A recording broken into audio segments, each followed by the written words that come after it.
조선의 심장, 한양의 겨울밤은 살을 내는 듯한 삭풍으로 가득했다. 하늘에서는 소금 조각 같은 눈발이 흩날렸고 처마 밑의 청사초롱들은 바람에 흔들리며 위태로운 빛을 토해내고 있었다. 예조정랑 이연호는 두꺼운 겉옷을 여미며 운종가의 야시장을 걷고 있었다. 며칠 전부터 시작된 지독한 두통 때문이었다. 꿈결처럼 들려오는 여인의 가야금 소리, 그리고 붉은 피가 눈밭을 적시는 환영. 연호는 밤잠을 설치다 못해 찬바람이라도 쐬고자 무작정 거리로 나선 참이었다. 여기서 잠깐. 여러분, 아직까지 저희 야담극장에 구독을 하지 않으신 분이 계시다면 구독과 좋아요를 살포시 눌러주시기를 정중히 부탁드립니다. 그럼 이어서 가보겠습니다. 시끌벅적한 상인들의 호객 소리를 지나치던 그의 발걸음이 한 초라한 좌판 앞에 멈춰섰다. 다 늙어 허리가 굽은 노파가 앉아있는 그 좌판 위에는 먼지가 뽀얗게 내려앉은 골동품들이 뒹굴고 있었다. 그 중에서도 연호의 시선을 앗아간 것은 끝부분이 거칠게 불에 탄 흔적이 있는 낡은 반달 모양의 얼레빗이었다. 이보시오, 할멈. 이 빗은 어찌 이리 그을린 것이오? 연호가 무심코 손을 뻗어 그 빗을 집어든 순간이었다. 팟! 머릿속에서 섬광이 터지며 눈앞의 야시장 풍경이 일거에 암흑으로 변했다. 도망치십시오, 나리. 제발. 하얀 소복을 입은 여인의 애절한 절규. 여인의 뺨으로 뜨거운 피가 튀었다. 시퍼런 칼날이 달빛을 받아 번쩍였고 여인은 누군가를 감싸 안으며 쓰러졌다. 그 여인의 손에 바로 이 얼레빗이 꽉 쥐어져 있었다. 코끝을 찌르는 짙은 혈향과 함께 기이하게도 짙은 매화 향기가 확 끼쳐왔다. 헉! 연호는 숨을 들이켜며 비틀거렸다. 빗을 쥔 손이 잘게 떨리고 있었다. 눈을 깜빡이자 다시 시끌벅적한 야시장으로 돌아와 있었다. 노파는 기괴한 미소를 지으며 연호를 올려다보았다. 사연이 깊은 물건이지요. 원래 주인이 10년을 구천에서 떠돌며 주인을 기다린 물건이라오. 나리께서 쥐시니 빛이 우는구려. 한양에 가져가시구려. 마치 홀린 듯 연호는 엽전 한 양을 던져주고 그 빗을 품에 넣었다. 빗을 품에 앉아 미약한 온기가 전해지는 듯했다. 그리고 그때 바람을 타고 짙은 매화 향기가 연호의 코끝을 스쳤다. 한겨울의 매화라니. 연호는 향기의 근원을 쫓아 걸음을 옮겼다. 향기가 그를 이끈 곳은 인왕산 자락 깊은 곳. 10년 전 알 수 없는 화재로 전소되어 지금은 아무도 찾지 않는 흉가, 백화정의 터였다. 그러나 연호의 눈앞에 펼쳐진 광경은 폐허가 아니었다. 잿더미여야 할 정자는 달빛 아래 온전하고 수려한 자태를 뽐내고 있었고 그 마루에는 하얀 비단장 옷을 두른 여인이 앉아 가야금을 뜯고 있었다. 눈송이가 여인의 어깨 위로 떨어졌으나 닿자마자 스르르 녹아 사라졌다. 여인이 고개를 들었다. 창백하리 많지 흰 피부, 슬픔을 가득 머금은 깊은 눈망울. 그녀의 시선이 연호의 가슴팍, 정확히는 얼레빗이 품어진 곳에 머물렀다. 참으로 오랜만에 오셨습니다. 여인의 목소리는 겨울바람처럼 서늘하면서도 봄눈처럼 부드러웠다. 뉘시오, 어찌 이런 한겨울 산속에 홀로 계신단 말이오? 연호가 경계 반, 홀림 반의 목소리로 물었다. 여인은 슬프게 미소 지으며 답했다. 소녀는 설화라 하옵니다. 그저 잃어버린 기억을 기다리는 망령일 뿐이지요. 나리께서 품고 계신 그 빛의 주인이기도 합니다. 이것이 기묘하고도 지독한 인연의 서막이었다. 그날 밤 이후 연호는 매일 밤 자정만 되면 홀린 듯 백화정으로 향했다. 낮 동안의 연호는 여전히 딱딱하고 냉철한 예조의 관리였으나 밤이 되면 매화향에 취한 채 설화와 시를 나누고 가야금 소리를 듣는 몽상가로 변했다. 기이한 점은 한둘이 아니었다. 설화의 몸에는 체온이 없었고 그녀가 타주는 차는 입에 닿는 순간 안개처럼 흩어졌다. 연호 역시 그녀가 사람이 아님을 알고 있었다. 귀신이든 호야든 상관없었다. 그녀와 함께 있을 때면 가슴 깊은 곳에서 알 수 없는 애틋함과 찢어질 듯한 슬픔이 동시에 밀려왔고 그것은 묘한 안도감을 주었다. 설화, 그대는 어찌하여 구천을 떠돌고 있는 것이오? 누가 그대를 이리 아프게 하였소? 어느 날 밤, 연호가 설화의 반투명한 손을 감싸주려 애쓰며 물었다. 그의 손은 그녀의 손을 통과해 허공을 쥐었지만 연호는 개의치 않았다. 설화의 눈동자가 흔들렸다. 소녀가 기다리는 분은 제게 이 얼레빛을 주며 100년 해로를 약조하셨던 분입니다. 허나 그분은 10년 전 억울한 누명을 쓰고 참형을 당하셨지요. 어찌 그런 참혹한 일이... 그자의 이름이 무엇이오? 백운. 10년 전 한양 제1의 시인이자 저의 유일한 정인이셨지요. 연호는 심장이 덜컥 내려앉는 것을 느꼈다. 백운. 국법을 어기고 역모를 꾀했다는 죄목으로 능지처참을 당한 역적의 이름이었다. 그러나 이상하게도 그 이름을 듣는 순간 연호의 머릿속에 다시금 끔찍한 두통이 찾아왔다. 불길이 솟구치고 누군가 자신의 등에 칼을 꽂는 감각. 한편 연호의 야윈 얼굴과 밤마다 어디론가 사라지는 기행을 유심히 지켜보는 자가 있었다. 바로 연호의 10년지기 버시자 병조좌랑인 조영민이었다. 영민은 예리하고 무자비한 사내였다. 그는 연호가 최근 들어 귀기에 쓰인 사람처럼 초췌해진 것을 수상히 여겼다. 어느 날 대낮, 연호가 조정을 비운 사이 영민은 연호의 관복을 뒤지다 품에서 떨어지는 그을린 얼레빛을 발견했다. 영민의 두 눈이 공포와 경악으로 부릅떠졌다. 손이 파르르 떨렸다. 이것이 어찌 이연호의 품에 있는가?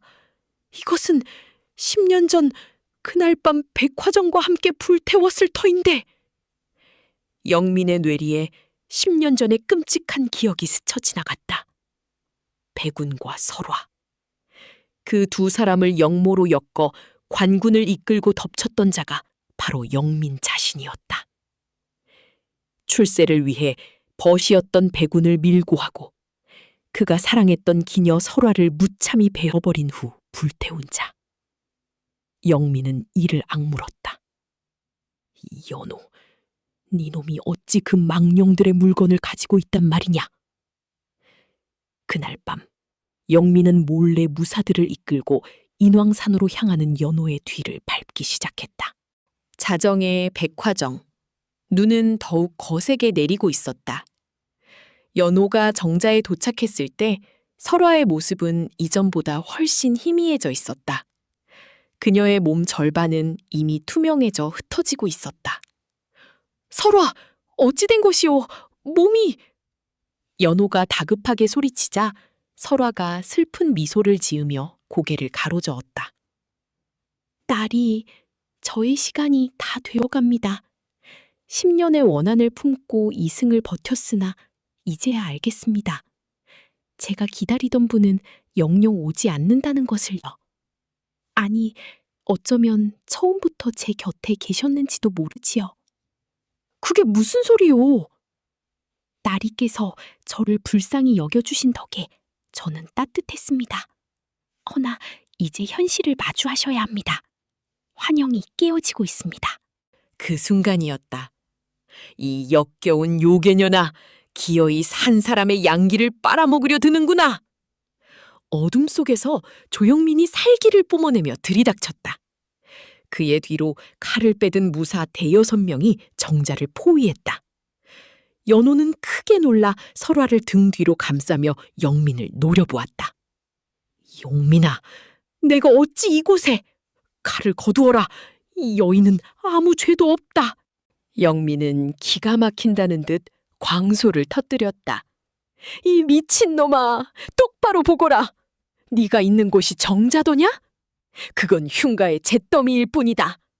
네 놈이 밤마다 끌어안고 희덕거린 것은 10년 전 내가 베어 죽인 관기의 망령이란 말이다. 영민의 외침과 함께 꽈릉 하는 벼락치는 소리가 들리며 연호의 눈을 덮고 있던 장막이 찢어졌다. 수려했던 백화정은 온데간데 없고 연호가 서 있는 곳은 시커멓게 불타버린 썩은 기둥 몇 개만 남은 폐허였다. 눈밭에는 이름 모를 짐승의 뼈가 나뒹굴고 있었다. 무슨... 네 놈이 품고 있는 그 얼레빗! 그것이 매개체다! 10년 전 내 절친한 벗이었던 백운놈과 그 천한 기녀년을 내가 직접 역도로 몰아 참살할 때 그년이 쥐고 있던 저주받은 물건이지. 네 놈이 어쩌다 그 물건을 주워 귀신에게 홀렸는지 모르나? 내 오늘 그 화근을 뽑아주마! 영민이 칼을 치켜들며 연호를 향해 돌진했다. 연호는 품에서 얼레빗을 꺼내들고 뒷걸음질 쳤다. 그 순간 영민의 칼날이 연호의 가슴을 스치고 지나갔다. 슥! 붉은 피가 허공으로 솟구쳤고 그 핏방울이 연호의 손에 들린 낡은 얼레빗 위로 떨어져 스며들었다. 처적. 빛이 금이 가는 소리와 함께 시간이 멈춘 듯한 정막이 찾아왔다.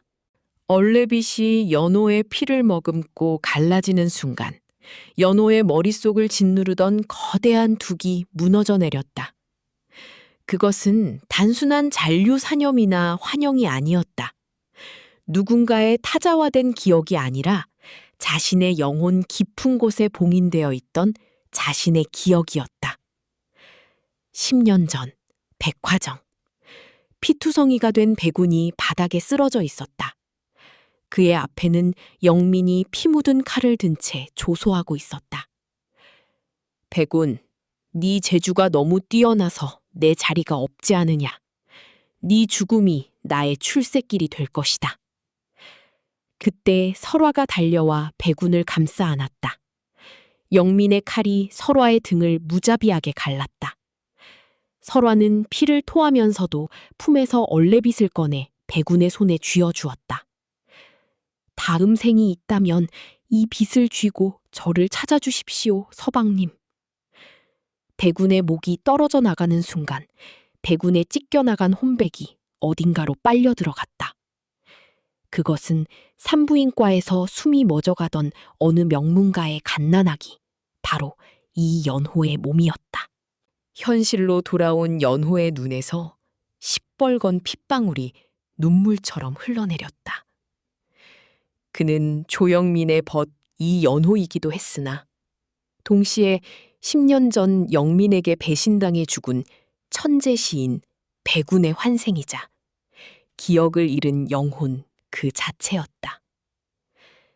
설화가 기다려온 것은 이연호가 가진 빛이 아니라 이연호의 영혼 깊은 곳에 잠든 백운이었던 것이다.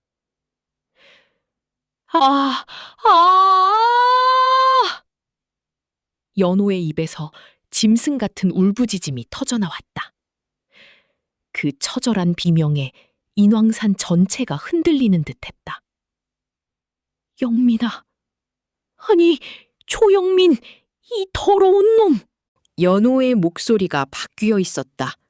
부드럽고 나직했던 예조정랑의 목소리가 아닌 10년 전 호탕하고 날카로웠던 시인 백운의 목소리였다. 연호에 뿜어내는 거대한 원기의 기운에 무사들이 겁을 먹고 뒷걸음질 쳤다.